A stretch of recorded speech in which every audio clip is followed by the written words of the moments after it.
ছাড়া তার private car নিয়ে মার্কেটের উদ্দেশ্যে বের হয়েছে।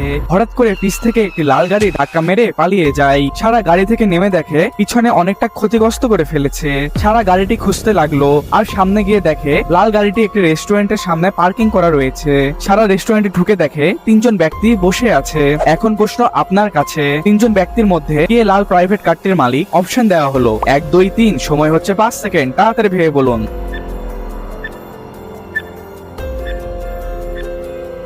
আপনার সময় শেষ। যারা আনসারটি বের করতে পেরেছো তারা এই ভিডিওতে একটি লাইক দিয়ে সঠিক আনসারটি কমেন্টে জানিয়ে দাও, কারণ কমেন্টের মাধ্যমে বুঝবো তোমরা কতটা বুদ্ধিমান। আর যারা পারোনি সাবস্ক্রাইব করে রাখো, কারণ নেক্সট ভিডিওতে আমি এমন একটি ধাঁধা নিয়ে আসবো যা দেখলে আপনি অবাক হয়ে যাবেন। তাই সাবস্ক্রাইব করতে ভুলবেন না। এখানে সঠিক আনসারটি হলো 2, কারণ ভালোভাবে লক্ষ্য করে দেখো 1 ও 3 থাকা ব্যক্তির টেবিলে খাবার রয়েছে, কিন্তু 2 থাকা ব্যক্তির টেবিলে কোনো খাবার নেই। তার মানে ইতিমধ্যেই সে রেস্টুরেন্টে এসেছে, যার ফলে বোঝা যায় এটি লাল প্রাইভেট কারটির মালিক।